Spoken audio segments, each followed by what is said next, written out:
My mother was the Queen for a very long time. And although you kind of know that this might happen, you don't really think about it very much. The British monarchy has always had a boundary problem. Not the kind that makes headlines on its own, but the kind that quietly accumulates costs, complications, and eventually, consequences. Who counts as royal enough to receive state support? Who gets the security detail, the transport, the priority access? These questions have never been fully answered in writing. And in a family now navigating one of the most scrutinized transitions in living memory, the absence of a clear answer is starting to matter in ways it never quite did before. Princess Anne just removed some vital names from the royal roster. Why? Let's find out. The question that was always coming. The debate about who qualifies for royal resources isn't new. It has been running in various forms for most of the modern monarchy's history, surfacing publicly whenever the cost of the institution becomes a political talking point, then retreating back behind the palace's preference for managing these things quietly rather than transparently. What has changed in recent years is the context surrounding the debate. The sovereign grant, which funds the working monarchy's official expenses, has come under increasingly specific public scrutiny. Journalists and parliamentary committees have pressed for clearer accounting of how royal resources are allocated, which family members benefit from state-funded security and transport, and where the line sits between official royal duties and private family arrangements that happen to involve the same infrastructure. Those questions don't have clean public answers, and the palace has rarely offered them voluntarily. The result is a persistent gap between what the public understands about royal spending and what actually happens inside the household. A gap that commentary and criticism reliably fill whenever a new story surfaces about resource allocation. Princess Anne has been, for years, the most publicly consistent voice inside the family on the question of where those lines should sit. Her position isn't invented or speculated. It's documented across decades of public statements and interviews, most famously in her long-standing argument that the monarchy should be smaller rather than larger, that fewer working royals carrying a heavier share of official duties serves the institution better than a broader extended family with varying degrees of formal standing.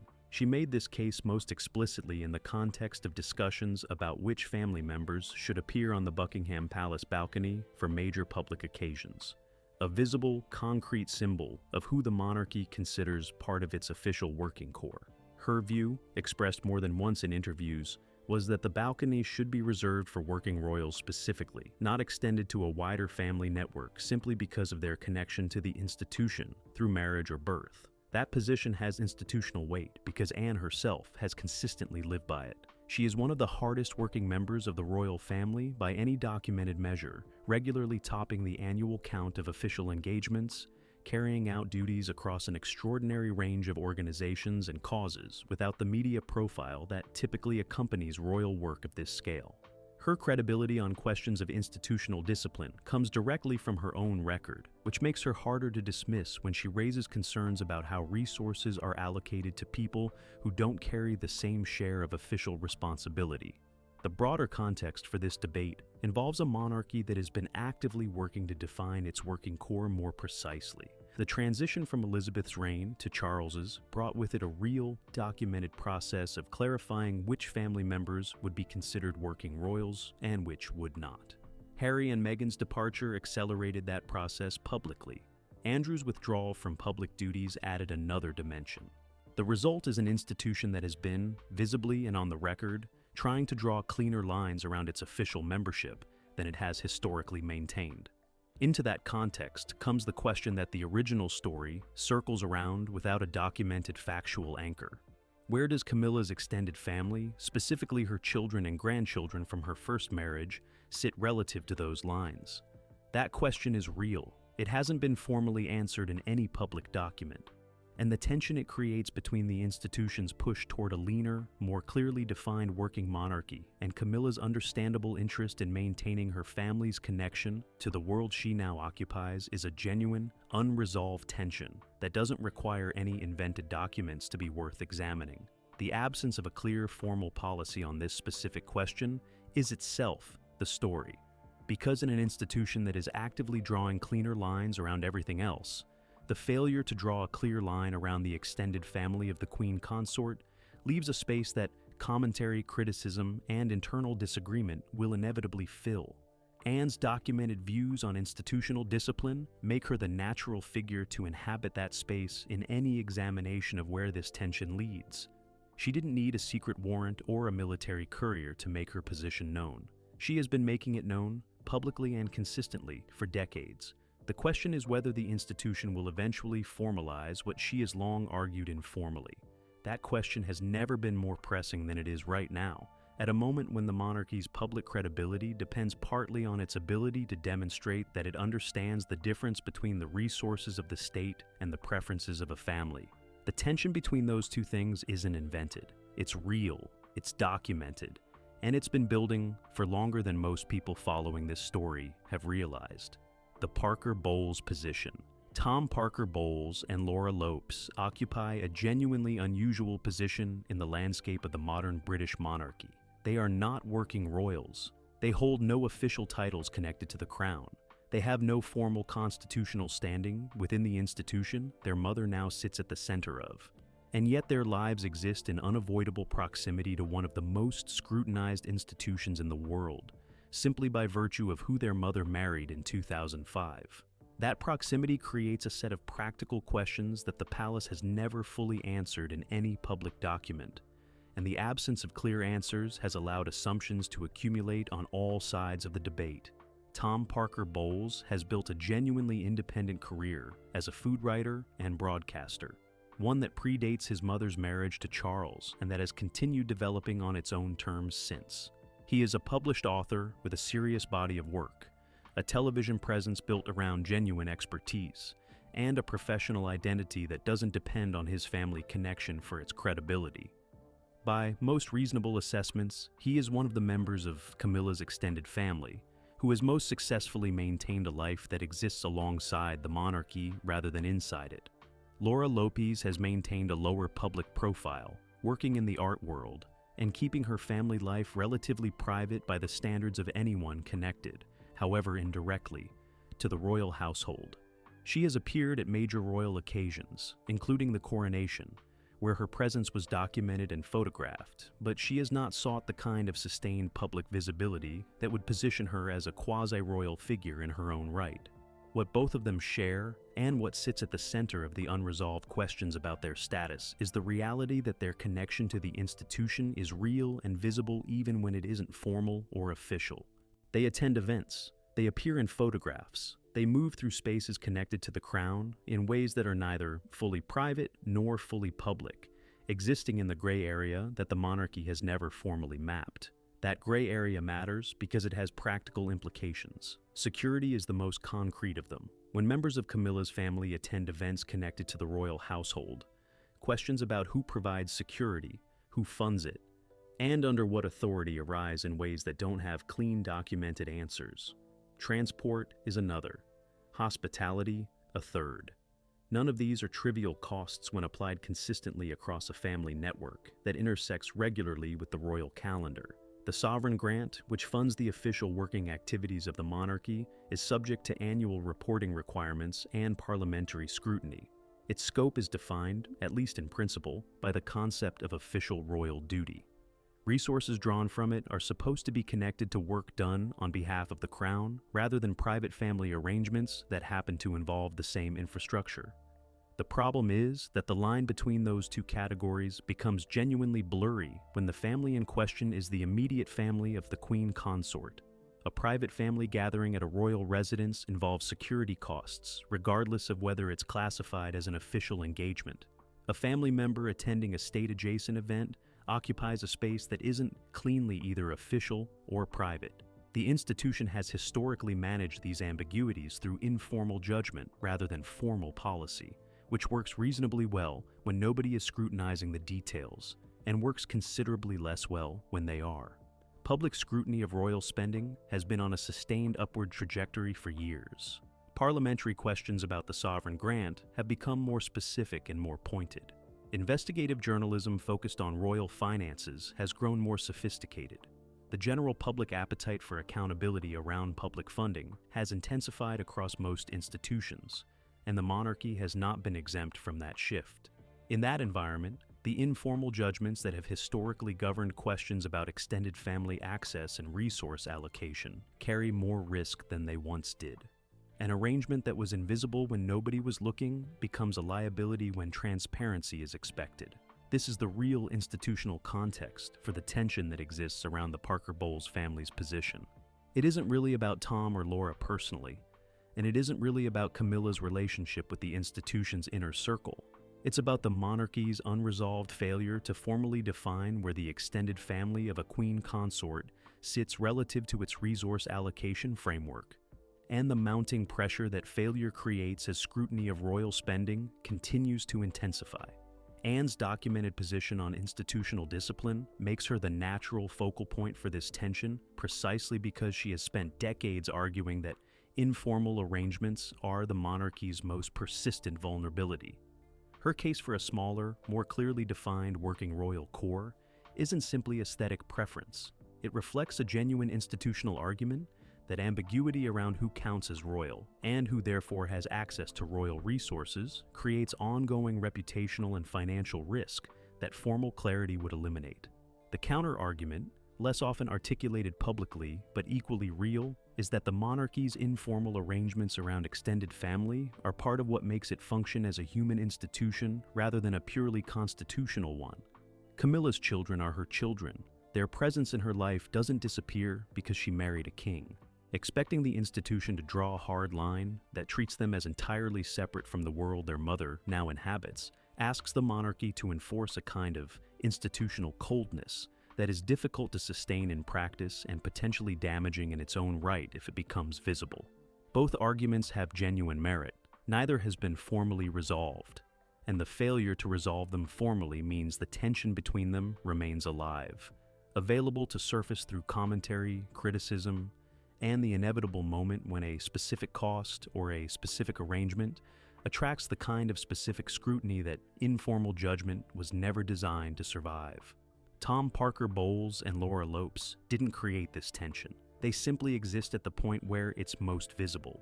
The institution created it by failing to answer a question it has always preferred to manage quietly rather than address directly. Anne's documented views suggest she believes that preference for quiet management has already lasted longer than it should. Whether the institution is ready to follow that argument to its formal conclusion is the question that sits at the center of everything that follows. Anne's documented record. Princess Anne turned 73 in 2023. She has been a working member of the royal family for over 5 decades.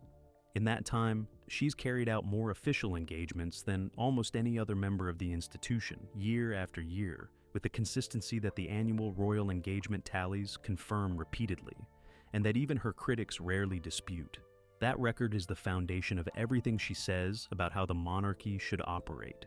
When Anne argues for a leaner, more disciplined institution, she argues from a position of demonstrated personal commitment to exactly the standard she advocates for others. That's what makes her voice on questions of institutional discipline different in character from the same argument made by someone with a thinner record of service behind it. Her public statements on the monarchy's size and structure go back decades. The most frequently cited is her response to questions about the Buckingham Palace balcony appearances, where she argued directly, and on the record, that the occasion should be reserved for working royals rather than extended to a broader family network. That argument wasn't made abstractly. It was made in the specific context of debates about which family members should be publicly visible at major royal occasions, and it reflected a consistent underlying principle rather than a one-off opinion. The principle is straightforward. Public resources and public visibility should be connected to public service. The monarchy's legitimacy rests on the work its members do on behalf of the country, and extending the symbols and benefits of that legitimacy to people who don't carry the corresponding workload creates a structural imbalance that, in Anne's view, the institution can't afford to sustain indefinitely. That argument has become more relevant rather than less as public scrutiny of royal spending has intensified. The annual sovereign grant reports, which detail how public funding allocated to the monarchy is spent, have become genuine news events in a way they weren't a generation ago. Parliamentary questions about specific costs have become more pointed. investigative reporting on royal finances has become more sophisticated. The general expectation of institutional transparency has risen across most of British public life, and the monarchy has not been insulated from that shift. Anne's documented response to this environment has been to push consistently toward clarity rather than away from it. Her argument, made repeatedly across interviews and public statements over many years, is that a monarchy with a clearly defined and clearly justified working core is more defensible in a modern democracy than one with blurry edges that invite the kind of scrutiny that informality can't survive. That argument sits in direct tension with the reality of how royal families actually function. The institution is, at its core, a family.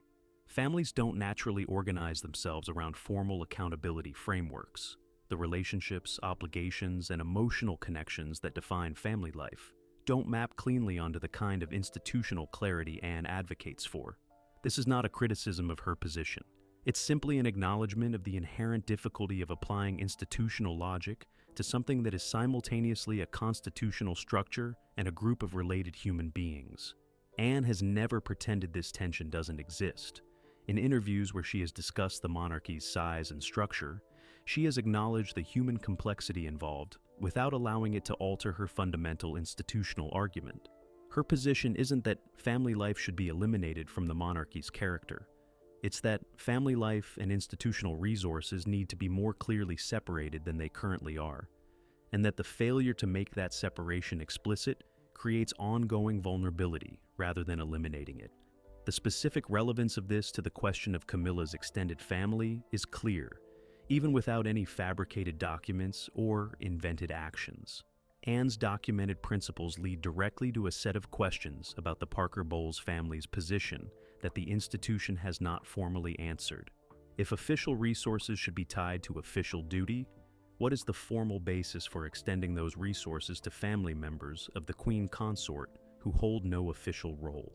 If public visibility at royal occasions should reflect working royal status, what governs the visibility of Camilla's children and grandchildren at events connected to the crown? These aren't questions Anne has publicly directed at Camilla's family specifically, at least not in any documented statement. But they are questions her documented principles generate naturally, and the institution's failure to answer them formally creates exactly the kind of structural ambiguity she has spent decades arguing against. There is a generational dimension to Anne's position that is worth examining separately from the institutional argument. She is the only surviving child of Queen Elizabeth who carries an unbroken, documented record of full working royal commitment, stretching back to the 1970s. Charles is king. Edward and Sophie have maintained their working roles with varying degrees of public profile. Andrew's situation is well documented and entirely distinct. Anne stands as the member of her generation whose relationship to the institution is most completely defined by service rather than by any other dimension of her biography. That positioning gives her a particular kind of standing when questions arise about who should and shouldn't have access to what the institution provides. She has not claimed resources or visibility beyond what her work justifies. She has, by most documented measures, claimed considerably less than her record might entitle her to in terms of public profile and media attention. The gap between the volume of her work and the volume of coverage she receives relative to other family members is itself a kind of institutional argument made through conduct rather than words. When someone with that record raises questions about whether the institution's resources are being allocated in ways that reflect its stated principles, the questions carry a different weight than the same questions raised by someone with a shorter or less consistent record of service. That's not an argument that Anne is right about every specific question regarding the Parker Bowles family's status. The specifics of what's appropriate involve genuine complexity that her general principles don't automatically resolve. But it is an argument that her voice in this debate is grounded in something more substantial than institutional politics or personal preference. The monarchy is currently navigating a transition that requires it to make a series of decisions about what kind of institution it intends to be in the decades ahead. Some of those decisions are constitutional and formal. Others are cultural and informal. The question of where extended family members of the Queen Consort fit in the institution's resource and access framework sits somewhere between those two categories, formal enough to have real financial and security implications, informal enough that it has never been addressed through any documented official process. Anne's documented record suggests she believes that middle ground is precisely where the monarchy is most vulnerable, and the institution's continued failure to address it formally suggests that, whatever her private influence on internal discussions, her argument hasn't yet produced the clarity she's been advocating for. Whether it eventually does is one of the genuinely unresolved questions about how this monarchy evolves under Charles, and, eventually, under William. Charles in the middle. There is a position inside this family that nobody formally holds, but that King Charles has occupied in practice for most of his reign. The position of the person who loves everyone involved, understands every competing argument, and cannot fully satisfy any of them without disappointing the others. That position has become more complicated rather than less, as Charles's health situation has made the demands of active mediation harder to sustain alongside everything else the role requires of him. The documented facts of Charles's situation are worth stating plainly before examining what they mean for the tension at the center of this story. He is a king managing a serious illness while carrying the full weight of a constitutional role that makes no formal provision for reduced capacity. He is a husband whose wife's family occupies an ambiguous position within the institution he leads. He is a father whose son is increasingly the operational center of the monarchy's practical future. And he is a brother whose sister has spent decades articulating an institutional philosophy that now generates direct questions about his wife's family. None of those roles are in complete harmony with each other. The decisions required to satisfy one tend to create friction with another. That's not a personal failing. It's the structural reality of a man whose most important relationships all pull toward different versions of what the institution should be and who should be inside it. Charles's documented record on questions of royal size and structure suggests he broadly shares Anne's view that the working monarchy should be clearly defined and publicly justifiable. His public statements on the monarchy's future have consistently emphasized service, relevance, and the importance of the institution, demonstrating its value to the country rather than assuming it. The concept of a slimmed-down monarchy, fewer working royals carrying a more concentrated and more clearly justified public role, has been associated with his thinking for years before he became king. That general alignment with Anne's institutional philosophy creates an obvious complication when the specific application of that philosophy generates questions about Camilla's family. A king who believes in principle that official resources should be tied to official duty, and whose sister has been publicly articulating that principle for decades, occupies an uncomfortable position when the practical implications of that principle touch his own household. The documented history of how Charles has navigated this kind of structural discomfort throughout his life suggests a man who tends toward resolution through patience rather than confrontation. He has consistently preferred to allow situations to develop toward their own natural resolution rather than forcing decisive conclusions that require him to publicly choose between competing loyalties. That approach has worked for him in some contexts and created its own complications in others. In the specific context of the extended family question, patience has a particular kind of cost. Every month that passes without a formal policy, clarifying the Parker Bowles family's status relative to royal resources is another month in which informal arrangements continue operating without the explicit authorization that would make them defensible under sustained scrutiny. The longer the question goes unanswered formally, the more the informal answer, whatever it currently is in practice, becomes entrenched and harder to adjust, without the adjustment itself becoming a story. Charles is also navigating this question at a moment when his relationship with William has its own documented complexities. The transition of practical authority toward William has been progressing visibly and on the public record in ways that reflect both Charles's health situation and the natural arc of a monarchy, preparing for its next generation of leadership.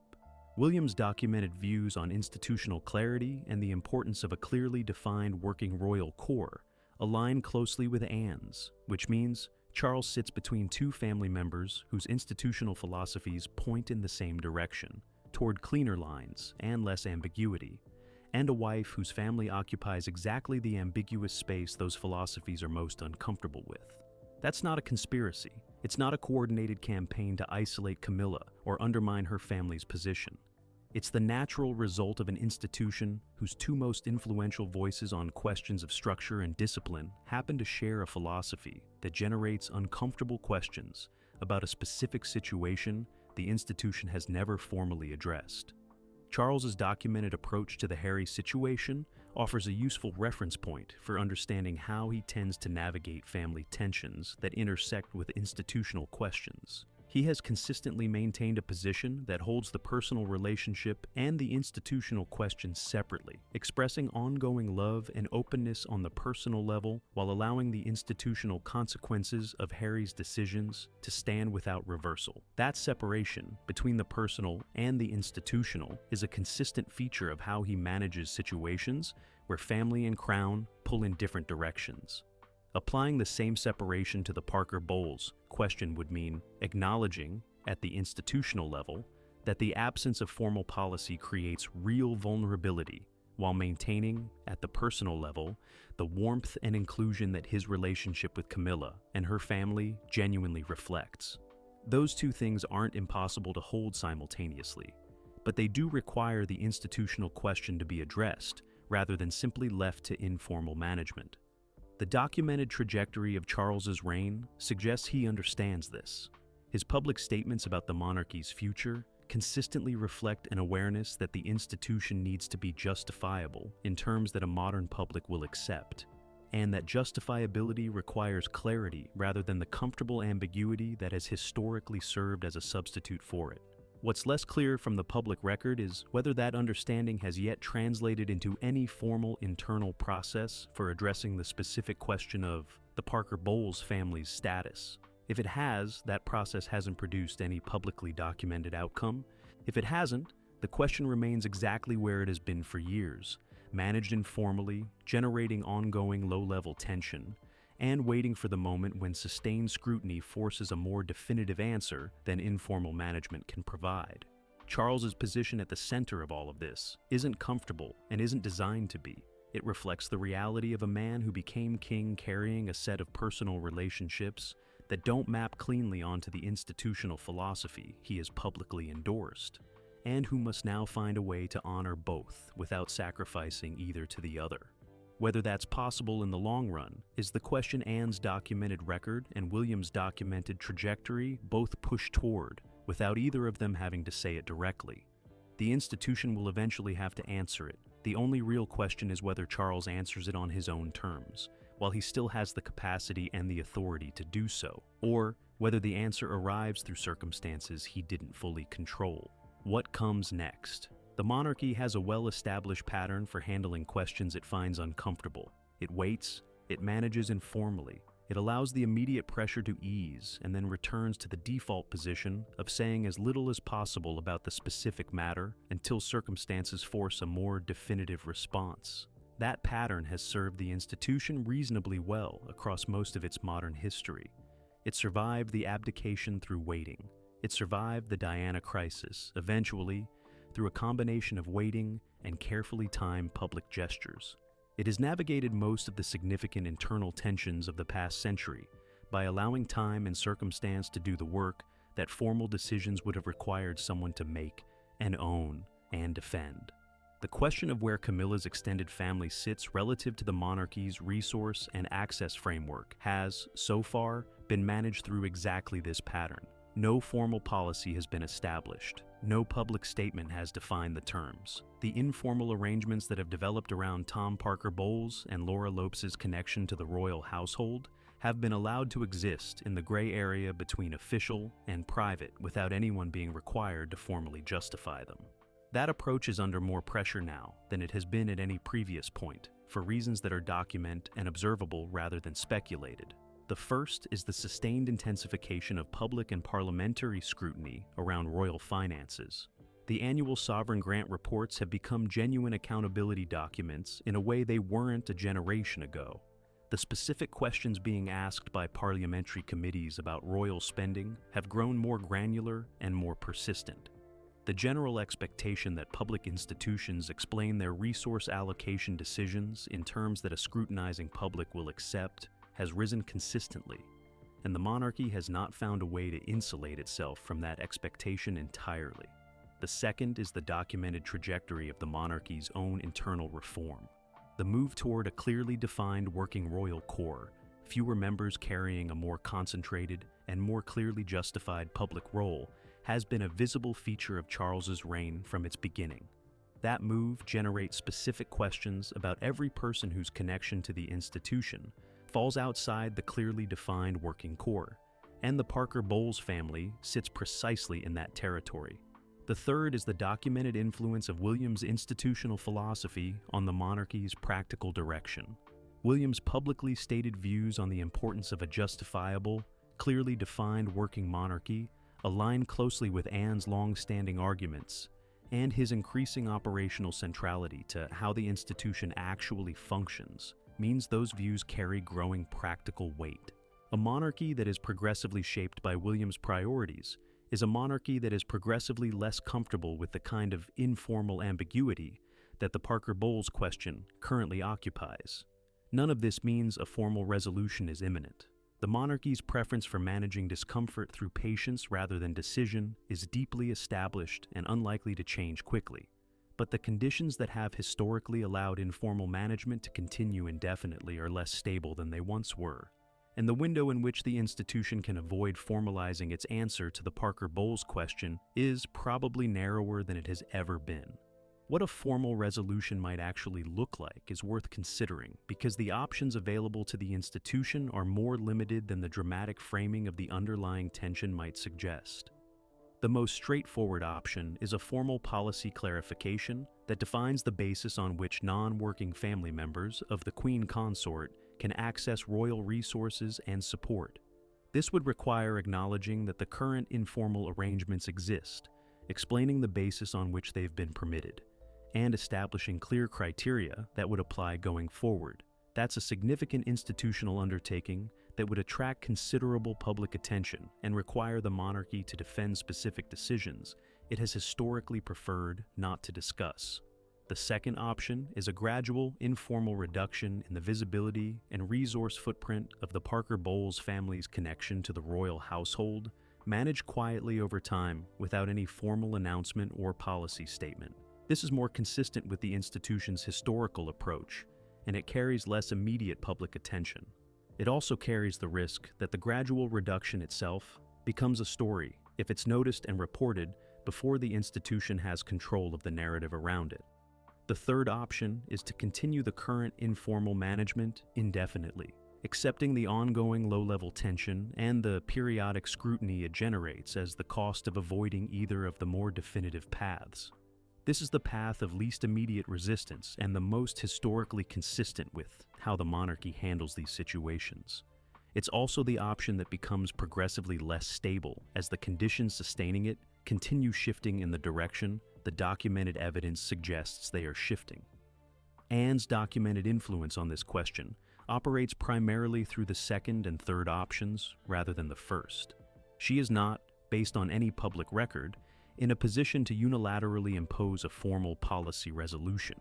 What she can do, and what her documented record suggests she does consistently, is make the third option increasingly uncomfortable through the sustained application of her institutional philosophy to the specific questions the Parker Bowles situation generates. That's not a dramatic intervention. It doesn't involve secret warrants or military couriers. It's the quieter, more persistent pressure of someone whose documented principles generate ongoing questions that informal management can't fully absorb. Whether that pressure eventually produces a formal resolution or simply continues as a permanent feature of the monarchy's internal landscape is genuinely unknown. The public record doesn't answer it. The institution hasn't signaled which direction it intends to move.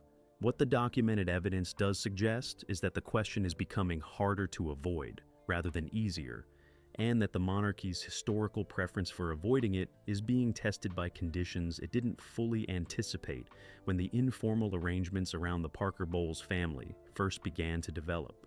The answer, when it eventually comes, will say something significant about what kind of institution this monarchy has decided to be. It just hasn't come yet. The monarchy has managed this question informally for years, and informality has its limits. No secret warrant produced the tension at the center of this story. No single dramatic action created it. It grew quietly, through the accumulation of unanswered questions about where one family ends and an institution begins. Questions that the public record confirms are real, that documented scrutiny of royal finances makes increasingly urgent, and that the monarchy's own push toward a clearly defined working core makes increasingly difficult to leave unaddressed.